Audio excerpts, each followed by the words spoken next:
Sultan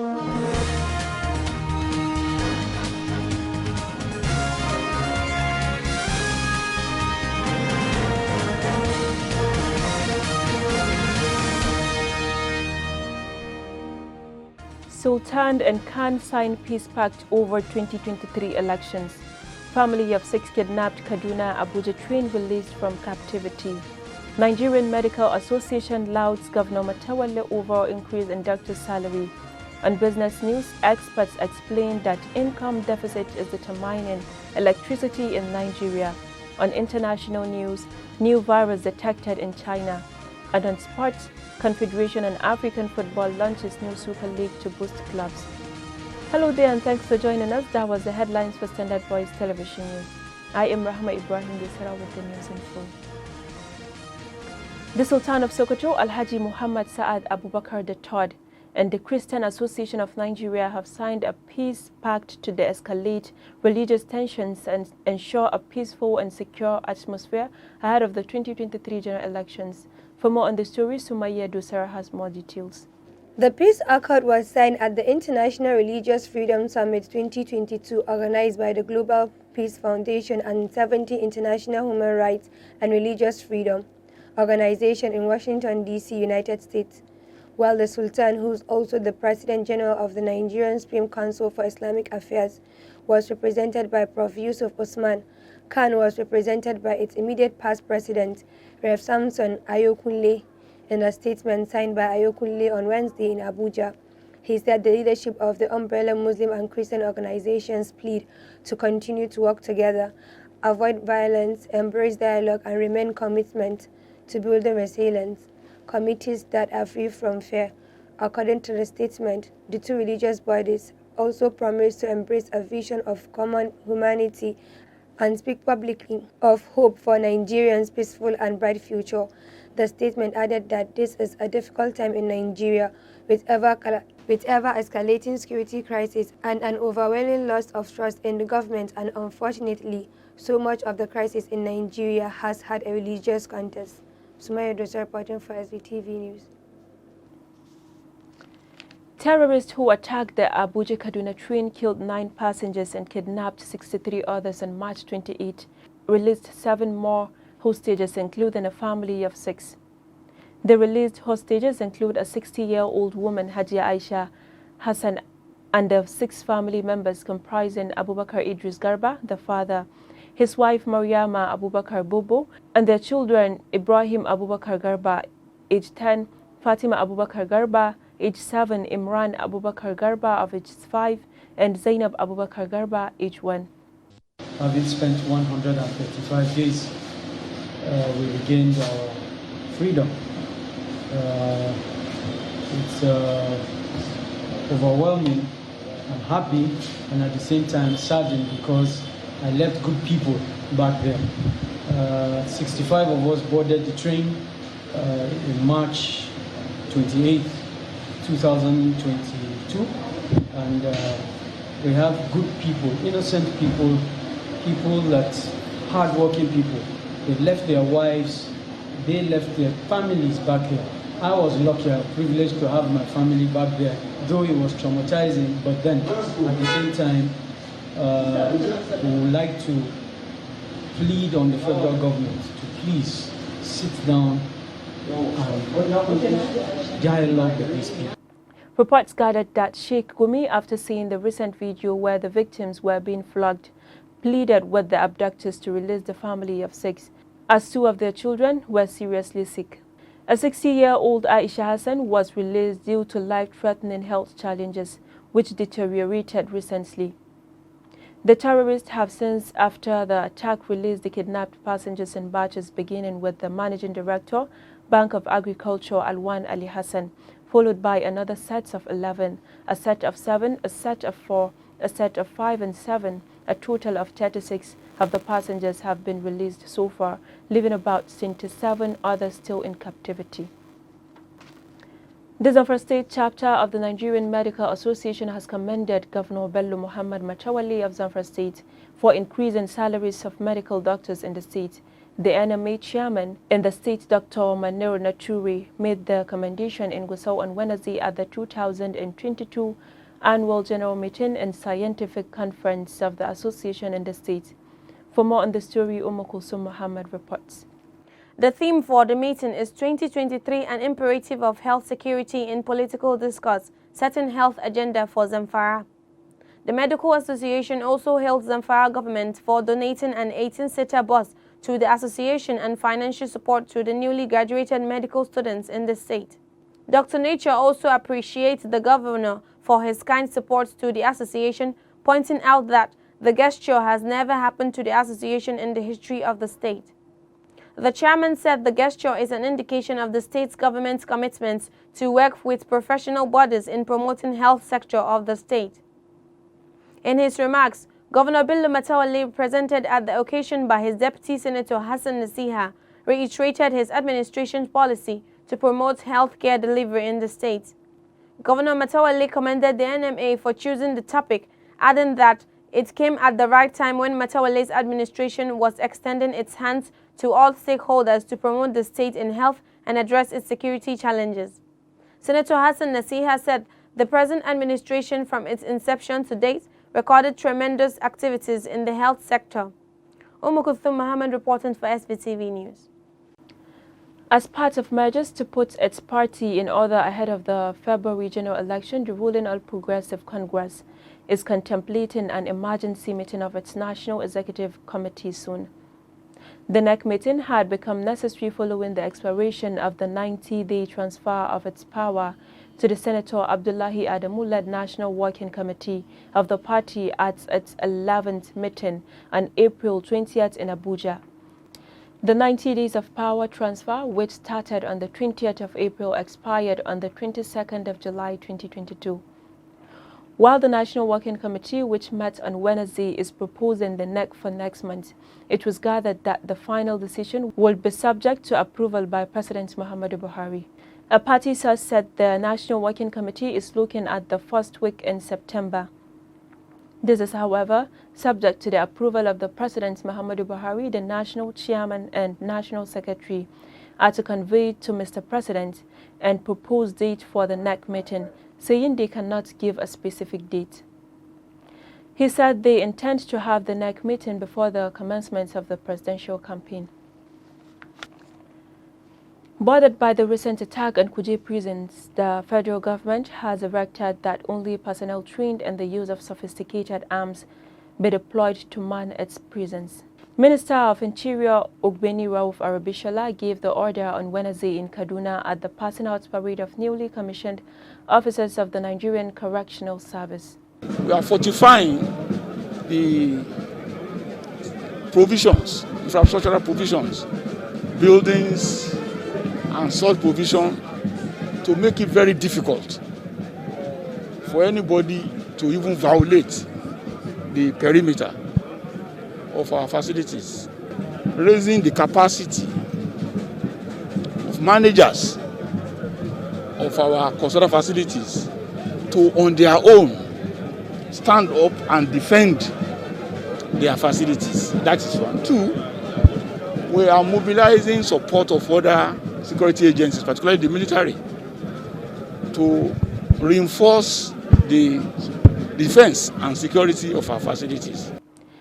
Media aide to the minister, Shola Fashere, in a statement said Arabishola, who was the reviewing officer, charged the officers to be firm and courageous in the discharge of their lawful duty. He said from now on there should be capacity development such that there will be sufficient officers that can effectively bear and use sophisticated arms in the defense of custodial centers. The minister charged the officers in all the custodial centers to be exemplary in character and conduct and should shun any practice that will jeopardize the security of the custodial centers and, by implication, the Nigerian people. The minister also informed the officers to serve the nation to the best of their abilities and ensure inmates are returned to society as better persons.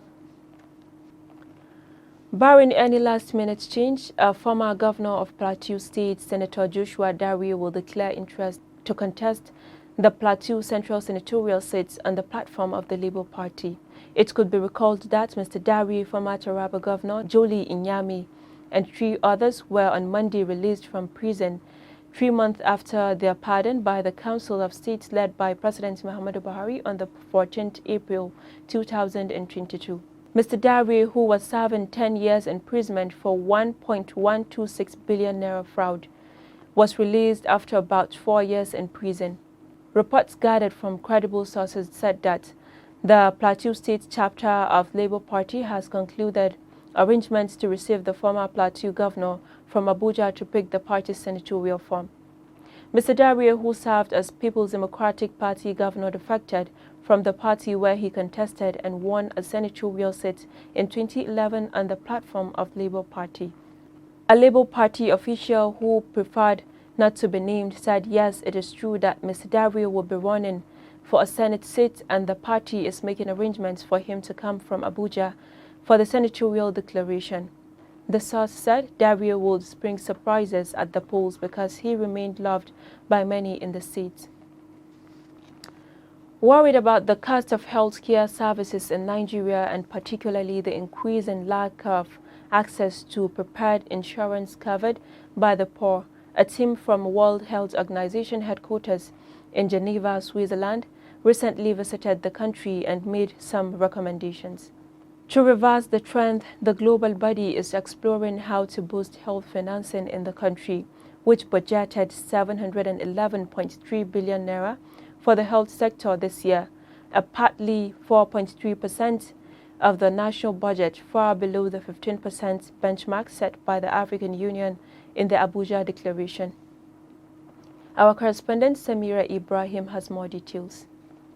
The fact-finding team from WHO last week visited Garki Hospital, Abuja, and expressed satisfaction with the quality of its services, especially the health insurance scheme.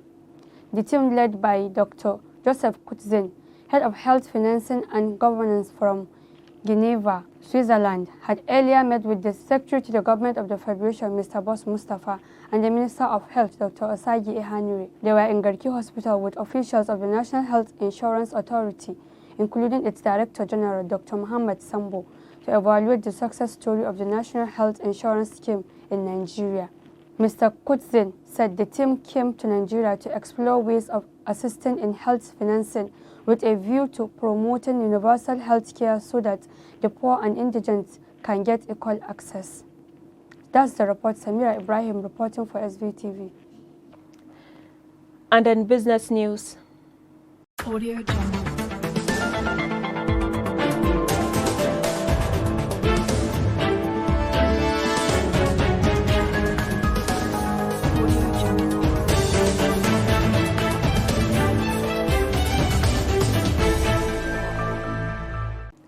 the National Association of Electric Power Companies says they are still owed 1.64 trillion naira for 7 years in Nigeria. The General Secretary of the association, Dr. Joy Ogaji, said that the energy bill that the Electricity Coordinating Authority should pay to the companies, GenCos, every month there is a deficit. This, according to her, has resulted in less income in the GenCos, to the point that they are unable to buy enough gas and other things to use in improving the electricity supply in Nigeria. In order to solve this problem, the National Electricity Authority on July 1, 2022, created a new electricity trading system under an agreement that will ensure that at least 503,000 megawatts of electricity is produced daily, and imposed restrictions on who will do the work. However, an official at SNAC said that the management of the electricity this month is confident that the electricity will improve, as the companies that provide it will increase its capacity due to the increased rain. It could be recalled that before the power damage to the country in March, Association of Electric Power Companies complained that the amount of debt they owe and the fear of their collapse. According to reports since January 2022, when the government stopped subsidizing the electricity, the revenue of the GenCos has returned to the DISCOs, which caused their market share to fall to 50.8% until in February it increased to 59.82%. Commenting on the payment of electricity companies, the Director General of the Association of Nigerian Electricity Distributors, Sunday Uduntan, said that until the government implements its commitment to the agreement, the problems in the sector would be solved. And on international news,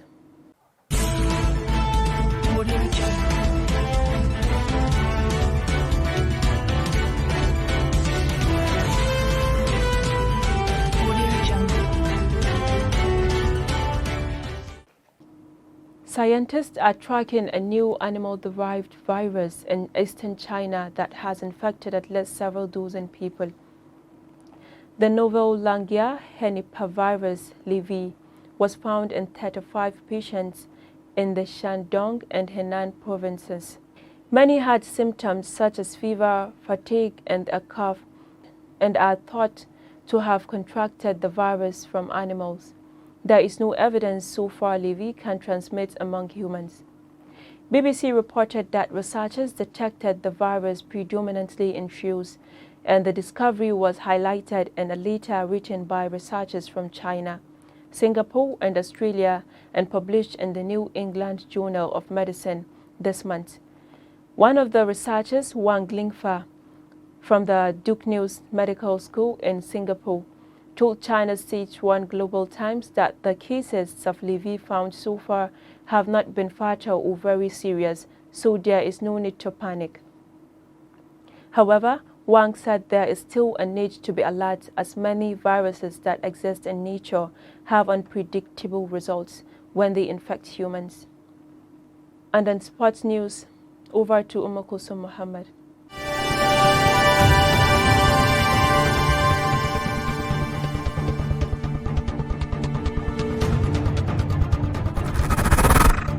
Thank you, Rahama Ibrahim. And now in sports. The Confederation of African Football on Wednesday launched a new lucrative $100 million Super League aimed at injecting financial muscle to the cash-strapped clubs in the continent. 24 clubs, yet to be decided, will take part in the first edition, which has the backing of the world governing body FIFA and will be played between August 2023 and May 2024. CAF President Patrice Motsepe, who announced the new competition, did not say if it would replace CAF's existing Champions League and the second-tier Confederation Cup. He said, "The Africa Super League is a very important initiative. One of the major problems in Africa is finance. The Africa Super League is one of the most exciting developments in the history of African football, and the objective in the terms of what we are trying to achieve is very clear: to make sure African club football is world-class and competes with the best in the world." Still in sports, goals from David Alaba and Karim Benzema gave Real Madrid a 2-0 victory over Eintracht Frankfurt and a fifth UEFA Super Cup on Wednesday. While Frankfurt were dangerous, particularly in the first half, Madrid's experience and individual qualities saw them through, as it did so often in their victorious 2021/2022 Champions League campaign.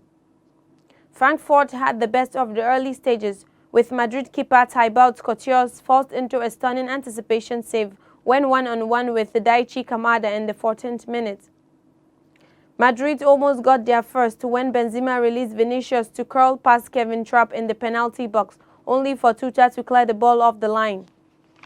With Madrid dominating possession, Frankfurt mounted several counter-attacks until Madrid launched a counter of their own in the 37th minute.